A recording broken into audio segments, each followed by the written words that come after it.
Care మానుకున్నాను. ఇంతకుముందు నాకు చాలా ఫిట్స్ వస్తుంది. ఒక 15 డేస్కి ఒకసారి 1 మంత్కి ఒకసారి అలాగా చాలా ఫిట్స్ వస్తున్నాను. ఈ మెడిసిన్స్ యూజ్ చేస్తున్నప్పటి నుంచి ఫిట్స్ అనేది ఏం రావట్లేదు, టెన్షన్ అనేది ఏం లేదు. ప్రజెంట్ ఈ మెడిసిన్స్ యూజ్ చేస్తున్నప్పటి నాకు చాలా బాగుంది. సో ఈ మెడిసిన్స్ చాలా బాగా యూజ్ అవుతున్నాయి. అంటే అంతకుముందు ఎంతవరకు ఎప్పటి నుంచి ఉన్నాయి ఫిట్స్ నీకు? నాకు మ్యారేజ్ అయిన ఒక 4 ఇయర్స్ నుంచి ఉన్నాయి. 4 ఇయర్స్ నుంచి ఉంది మేడం. మీరు అప్పటి నుంచి కూడా 4 ఇయర్స్ నుంచి ఎవ్రీ 15 డేస్కి ఒకసారి సివియర్గా ఫిట్స్ రావడం జరుగుతుంది. అవును.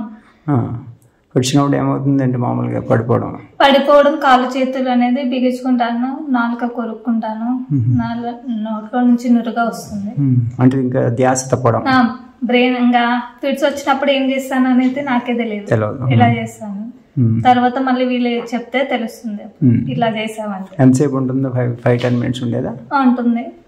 ఒక్కోసారి డైలీ 1 టైం 2 టైమ్స్ అలా వస్తుంది. జనరల్గా మళ్ళీ ఒకసారి ఒక డైలీకి 15 టైమ్స్ అలాగ వస్తుంది. చెప్పలేము ఎన్ని టైమ్స్ అన్నా వస్తుంది. ఇక్కడ మానవత విశ్వవిద్యాలయం ముందు చెప్పారు, ఇక్కడ మానవత సంస్థ దగ్గర రమ్మని మా తాతయ్య చెప్పారు. మిర్చూర్లో ఉంటారు తాతయ్య. ఆ తాతయ్య చెప్పారు డైలీ భజనకి వెళ్తారు గుడి దగ్గర, వాళ్ళకు వేరే వాళ్ళు సజెస్ట్ చేశారు. ఆ తాతయ్య మాకు చెప్పారు. అంటే మీరు శాంతినగర్ లో ఉంటారా? శాంతినగర్ రాజోలిలో ఉంటాం. అంటే ఇక్కడికి ఆల్మోస్ట్ ఒక 40 కిలోమీటర్లు వస్తుంది కదా? ఎక్కువనే వస్తుంది, 60 కిలోమీటర్స్. సో అయితే ఇప్పుడు ఇంకా నిద్ర పట్టకపోవడం కానీ ఇంకా ఇవన్నీ సమస్యలు అన్ని తగ్గిపోయినాయి కదా? నిద్ర పట్టడం నీ చక్కగా ఉంది ఇప్పుడు. Very good. 2 months నుంచి బాగా యూజ్ అవుతుంది. ఇప్పుడు వరకు ఏం రాలేదు. సరే, కంటిన్యూ చేయండి. న్యూట్రిషన్ బాగా పెంచుకొని చక్కగా మీరు ఆరోగ్యాన్ని ఇంకా బాగా అభివృద్ధి చేసుకోవాలి. ఇంకా 10 మందికి మనం సహాయం చేయాలంతే. చాలా మందికి చెప్తున్నాను, వస్తామన్నారు.